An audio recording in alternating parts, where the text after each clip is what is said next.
Hey everybody, welcome to Paper Crafting with Tammy. Thanks for joining me for another video. We are going to be talking today about 5 secrets to creating fantastic paper flowers. So for starters, I want to show you the templates that I use to trace my flowers to get going. So I use this one. This is from our Tiny Seaside set. So this is one of the flowers that I used for this video. The other is from our Tiny Highlights. Okay, so I just traced these on some different papers, cut them out, and did some basic inking around the edges. So right there, I've just got some pretty flowers. They're nice. I could definitely put them on a card or a layout, but I want to show you some techniques today to punch those up a little bit and create a little more interest. So the first step that I want to talk about, the first secret to fantastic flowers, is layering. So right away, if you take another flower and put it on top of what you've already created, you're already adding a ton more interest. So let's just do a quick layer here. Okay. So step 1, do some layering. You could definitely add something else, a smaller flower, a brad, a silk flower. So the layering is not limited to just 2 layers, but in the interest of time today, I went ahead and just gonna show you some ideas with 2, okay? So that's the first secret, layering. Second secret is adding some texture. Now that texture could be something like using an embossing folder to create some texture on your flowers, or it could be something as simple as just making that texture on your own.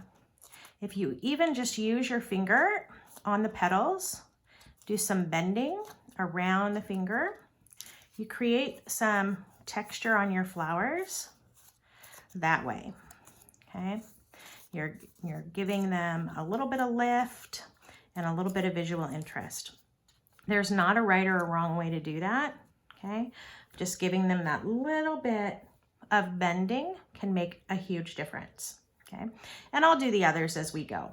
So that's the second secret, add some texture, okay? Secret 3 is add some dimension, okay? It's really easy to grab some pop dots and give your flowers a little bit of extra lift. Okay, when you're putting a scrapbook page in a page protector, or you're putting a card in an envelope, these basic bending techniques might get lost, might get smooshed down a little bit. So you want to do something that will give it that extra lift and leave it there, okay? So pop dots can be a great way to do that, okay?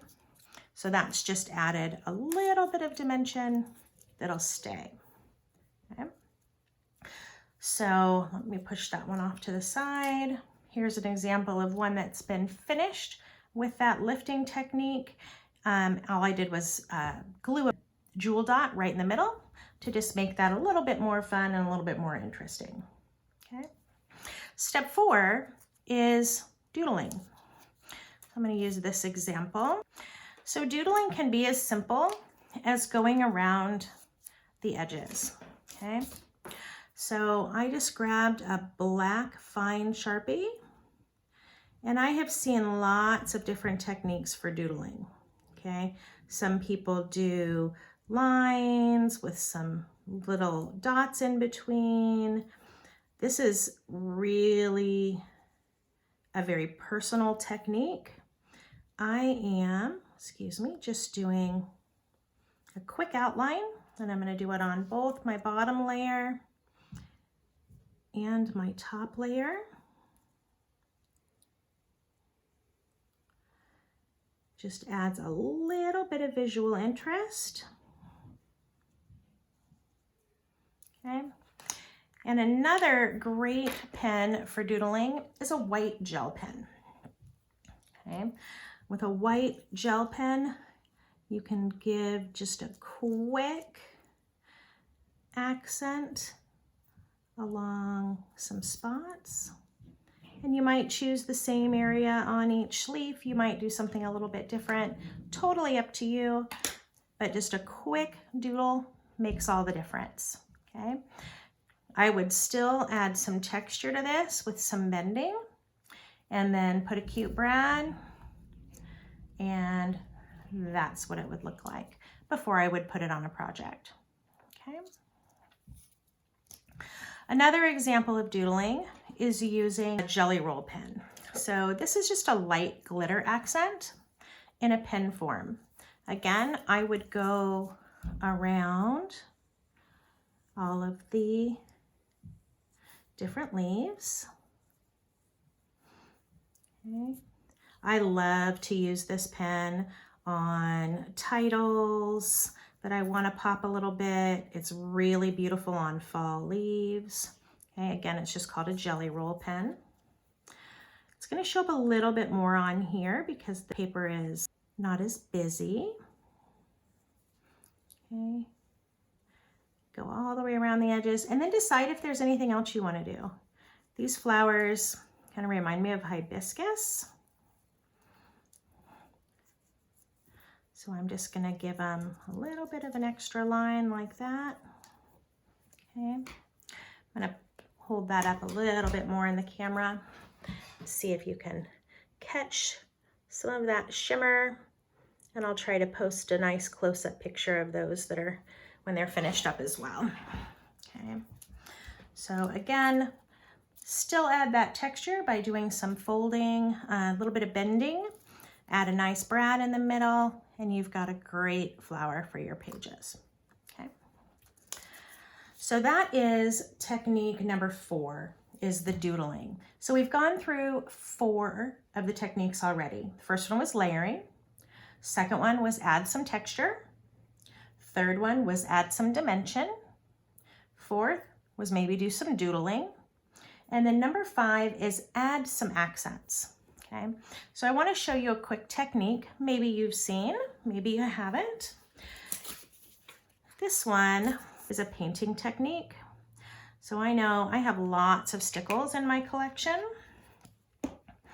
and Stickles can be an awesome accent. So I am going to just put a little bit of Stickles on my paintbrush and use that to create a quick glittery layer on my flower. Okay, and I would do this and then go do your bending, just because the Stickles tend to make it want to smoosh out anyway, flatten back out. So you might as well let those dry and then add the texture that you want to add. Okay, you could do this with any color. I chose the blue today so it would show up for you a little bit better. I really love some of the just more subtle, the whites and iridescents, but this will also be really pretty. Okay, so just that little bit of Stickles on there. Set that one aside. And this is what that's going to look like when it's dry and all put together with a cute brad in the center. Okay, so we've got one left. This is just another accent technique that I want to show you. And this one is using actual glossy accents. So glossy accents go on kind of like a liquid glue. They look cloudy when you first put them on, but they dry clear. So this is an excellent way to add some detail to projects. It ends up looking wet when it's finished.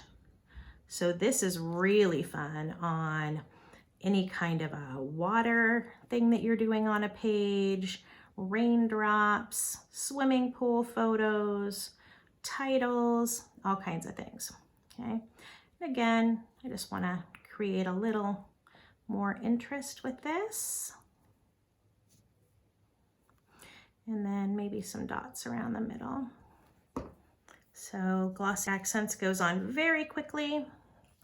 And once it dries, it's got that really fun, shiny look. And it'll stay just like that. You can still do, add some texture with some bending and create something just a little bit more interesting for your pages, your cards, or other projects.